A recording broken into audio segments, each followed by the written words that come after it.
Hello viewers, welcome to my channel Ayantika Roy official. দিনটা ছিল 7ই জুলাই, রথযাত্রার দিন। প্রচণ্ড রোদের সাথে দিনটা শুরু করা হয়েছিল, মানে তাকানো যাচ্ছিল না, এতটা রোদ ছিল। তো আমরা সেদিন আবার ইস্কন মন্দিরে রথযাত্রার জন্য গেছিলাম। আগের দিন এত ভালো কেটেছিল, তো পৌঁছে মারাত্মক বৃষ্টিতে আমরা আটকে গেছিলাম। কোনো রকমভাবে যাওয়া হয়েছিল। মানে এত ভিড় ছিল যে রথের সামনে অবধি যাওয়া যাচ্ছিল না কোনোভাবে। এটা ছিল বলভদ্র রথ। তো সেই বলভদ্রদেবের রথের কাছে যাওয়া মানে একদম দুষ্কর হয়ে উঠেছিল, এত বৃষ্টি। তার উপর আমার কাছে ছিল একটা বিশাল ভারী ওজনের ব্যাগ, যেটা মানে 10-15 কিলো হবে। তো আমি চেষ্টা করছিলাম একদম সামনে যাওয়ার। এখানে আমি জানি না সেদিন কি হয়েছিল, মানে বাবিন যেখানে দাঁড়াচ্ছিল সেখানেই সমস্ত ফটোগ্রাফাররা দাঁড়িয়ে দাঁড়িয়ে ওর ছবি তুলছিল। এখানে যখন আমরা বাড়ি চলে যাচ্ছিলাম তখনকার সময়ে মা আর বাবিন দাঁড়িয়েছে। এটা একটা জগন্নাথ দেব যাচ্ছিল সুন্দর করে সাজিয়ে। এখানে দেখছো কীরকম মুষলধারে বৃষ্টি পড়ছিল, সবার হাতে ছাতা, তবুও সবাই মারাত্মক ভিজে গেছে। শুধু মানে ছাতাটা কেন নিয়েছে জানি না, পুরো ভিজে চুপচুপে হয়ে গেছে সবাই। এত বৃষ্টি হচ্ছিল, মানে শেষে মানে রথ থেকে শঙ্খধ্বনি, আমরা সবাই উলুধ্বনি দিচ্ছিলাম যাতে করে কোনোভাবে যেন বৃষ্টিটা কমে যায়, যাত্রা যাতে শুরু করতে পারে। বিকাল 5টা হয়ে গেছিলো, তখনও যাত্রা শুরু করতে পারেনি, এতটাই বৃষ্টি হচ্ছিল। আমি অনেক কষ্টে বলভদ্রদেবের রথ পার করে সুভদ্রা দেবীর রথের দিকে গেছিলাম। সেখানে দেখলাম একটু ফাঁকা আছে, আর সামনেটা ভালোই ফাঁকা, মানে তুমি রথে হাত দিতে পারবে, দড়ি ধরতে পারবে, এরকম একটা সিচুয়েশন ছিল। তো এই রথটা খুব সুন্দরভাবে সাজিয়েছে, দেখতে খুব অপরূপ লাগলো। এই প্রথম আমি মানে ইস্কনের রথযাত্রায় গেলাম, গিয়ে একটা আলাদাই আমি অভিজ্ঞতা পেলাম। আর খুব ভালো, আশা করি পরের বছরও যাওয়ার ভীষণভাবে চেষ্টা করব। আমি জানি যাব।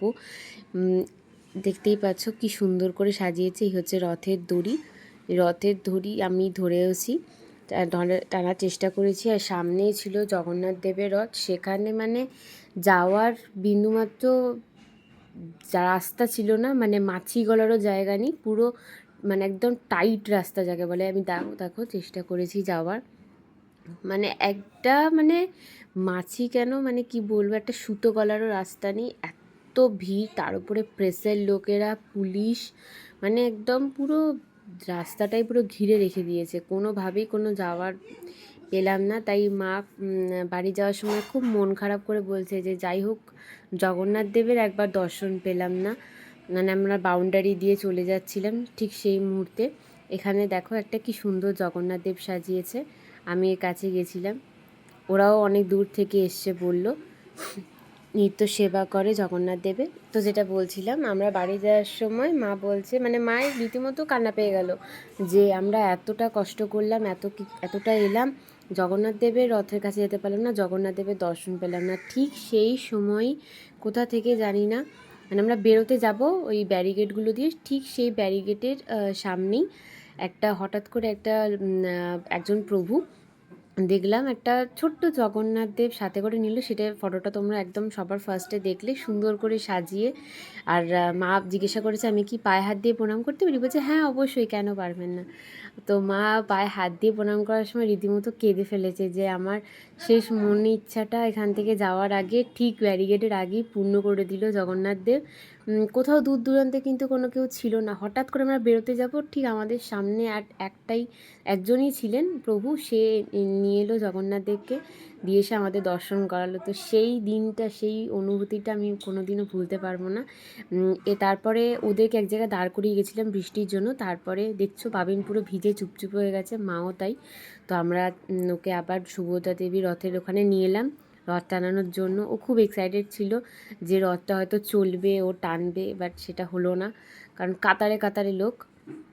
এটা ছিল তোমার সুভদ্রা দেবীরই রথের ওই তোমার চাকা, যেটাতে সবাই প্রণাম করছে দেখে ও প্রণাম করলো। তো মানে আমার বিশাল খুব মানে আনন্দ লাগছিলো, তখন আমিও প্রণাম করলাম।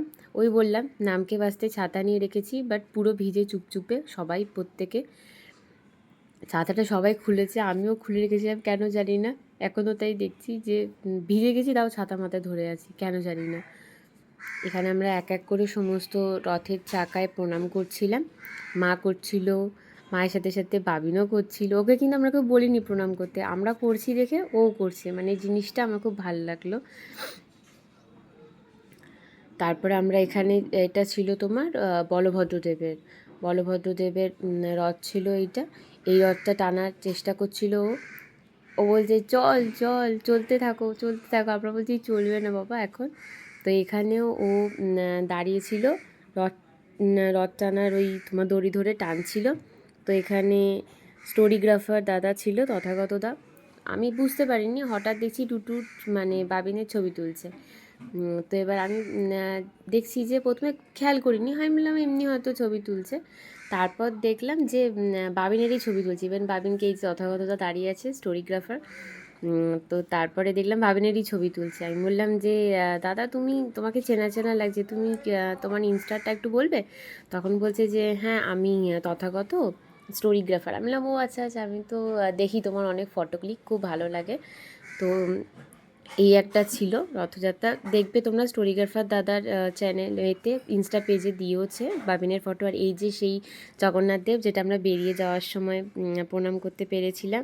ইভেন চারিদিকে সেদিনকে বাবিনকে ফটোগ্রাফাররা ধরে ধরে ফটো তুলছিল, দাঁড়িয়ে দাঁড়িয়ে তুমি দাঁড়িয়ে যাও ফটো তুলবো। এই যে দেখতেই পাচ্ছ তোমরা, মানে প্রায় 8-10 জন মানে ওকে দাঁড় করিয়ে বলেছে পোজ দাও পোজ দাও, ছবি তোলা হবে ছবি তোলা হবে তোমার, এরকমভাবে খুব ভালো লাগছিলো। আর এই যে একদম সামনেই দেখছো ব্যারিকেড, এখানে বেরিয়ে যাব, ঠিক সেই মুহূর্তেই আমরা এই জগন্নাথদেবের দর্শন পেয়েছিলাম। তো আবার দেখা হবে তোমাদের নেক্সট আরেকটা। বেশি করে সাবস্ক্রাইব করো আমাদের চ্যানেলটিকে, লাইক করো, শেয়ার করো।